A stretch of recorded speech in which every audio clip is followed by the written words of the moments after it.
नमस्कार, मी Raju निर्भवने police diary news पाहत आहात आपण. अयोध्येमधील राम मंदिरामधील पैसा चोरून बाथरूममध्ये ठेवला. CCTV फुटेज लपून आणि चोरट्यांनी सतत हा पैसा चोरून बाथरूममध्ये ठेवून नंतर त्याची वाटाघाटी करून विल्हेवाट लावण्यात आली. सविस्तर प्रकरण असे आहे की अयोध्येतील श्रीराम मंदिर देणगी घोटाळा हा समोर आला आहे. 8 आरोपींच्या घरावर पोलिसांनी छापे टाकले आहेत. वेगवान तपास चालू आहे. देणगीतील लाखोच्या अपहाराचा आरोप SITच्या तपासात नवीन धक्कादायक खुलासे समोर आले आहेत आणि परत पुन्हा येणार आहेत. देशातील सर्वात प्रतिष्ठेच्या धार्मिक स्थळापैकी एक असलेल्या अयोध्येतील श्रीराम मंदिरातील देणगी घोटाळा प्रकरणात एक मोठी कारवाई करण्यात आली आहे. देणगीतील लाखो रुपयाच्या कथित अपहार प्रकरणी पोलिसांनी 8 आरोपींच्या घरावर एकाच वेळी छापे टाकले असून तपासाला अतिजलद गतीने वेग आला आहे. या प्रकरणामुळे देशभरात आता एकदम मोठी खळबळ उडाली आहे. उत्तर प्रदेशातील अयोध्येतील श्रीराम मंदिरात भाविकांकडून मोठ्या प्रमाणावर देणग्या दिल्या जातात. या देणगीच्या रकमेच्या मोजणी दरम्यान गैरव्यवहार झाल्याचा संशय व्यक्त झाल्यानंतर पोलिसांनी तपास सुरू केला. प्राथमिक तपासात देणगीतील लाखो रुपयाचा अपहार झाल्याचे उघडकीस समोर आल्यानंतर 8 जणांविरुद्ध गुन्हा दाखल करण्यात आला. तपासाचा वेग वाढवत पोलिसांनी संबंधित 8 आरोपींच्या घरावर छापेमारी केली. या कारवाईत आर्थिक व्यवहाराची कागदपत्रे, बँक खात्याची माहिती आणि इतर महत्त्वाचे पुरावे तपासासाठी जप्त करण्यात आले.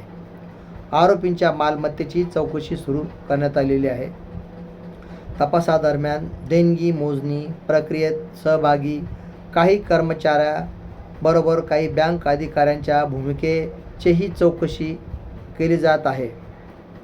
देणगी जमा करण्याच्या प्रक्रियेत नेमका गैरव्यवहार कसा झाला याचा तपास विशेष तपास पथक अर्थात SIT करत आहे. या प्रकरणात आतापर्यंत सुमारे 79,85,000 रुपयाची रक्कम तपास यंत्रणांनी जप्त अथवा पुनर्प्राप्त केल्याची माहिती समोर आली आहे.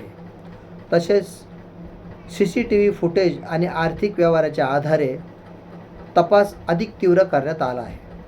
दरम्यान या प्रकरणावरून अयोध्येतील कायदेशीर क्षेत्रातील मोठी चर्चा सुरू आहे. फैजाबाद बार असोसिएशनने आरोपींची बाजू न्यायालयात मांडणार नसल्याचा ठराव केला आहे. असोसिएशनने हा ठराव याच्यासाठी मांडला आहे का एका राम मंदिराची देणगी ही सतत चोरी होत आहे आणि ती CCTV फुटेज लपून आणि तो पैसा बाथरूममध्ये चोरून ठेवून त्याची विल्हेवाट लावणाऱ्या या अशा नराधमांना, या अशा संशयित आरोपींसाठी वकील असोसिएशन बार आता ही केस लढणार नाही असं याच्यावरून सिद्ध होत आहे.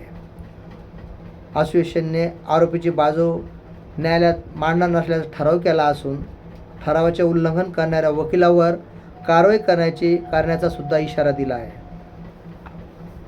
या घोटाळ्याच्या पार्श्वभूमीवर राजकीय वातावरण चांगलेच मोठे तापले आहे. विविध राजकीय पक्षांनी या प्रकरणाची निष्पक्ष चौकशी करण्याची मागणी केली आहे.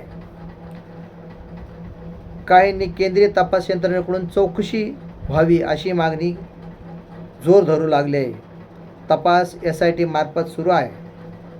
श्रीराम मंदिराच्या देशाच्या सदस्यस्थानी संबंधित देणगी घोटाळ्याच्या आरोपामुळे हे प्रकरण अत्यंत संवेदनशील बनले आहे. पोलिसांचा तपास सुरू असून पुढील काही दिवसात आणखी धक्कादायक खुलासे होण्याची शक्यता व्यक्त केली जात आहे. या प्रकरणावर दोषीवर नेमकी काय कारवाई होते याकडे संपूर्ण देशाचे लक्ष लागलेले आहे. त्यामध्येच लोकन्यूजच्या माध्यमातून असे कळले आहेत का अयोध्येतील राम मंदिर चंदा चोरी ही प्रधानमंत्री नरेंद्र मोदी व मुख्यमंत्री योगी आदित्यनाथ यांच्या देखरेखीखालील सुरू होती असा आरोप महिला काँग्रेसच्या राष्ट्रीय अध्यक्षा अलका लांबा यांनी केला आहे. ज्यांच्यावर मोठा विश्वास होता, ज्यांच्यावर भरोसा होता, राम मंदिराची देणगी होती, त्याच बहाद्दरांनी पैसे चोरण्यासाठी CCTV कॅमेरे झाकून पैसा बाथरूममध्ये चोरून ठेवला व त्यानंतर लंपास करून वाटाघाटी केला. राम मंदिर बांधल्यापासून हे चोरीचं सत्र सतत चालू होतं का याचा SIT तपास करत आहे. आता लवकरच आपल्याला यापुढील अपडेट आपल्याला माहिती पडेल. पोलीस डायरीला सबस्क्राईब करा, लाईक करा.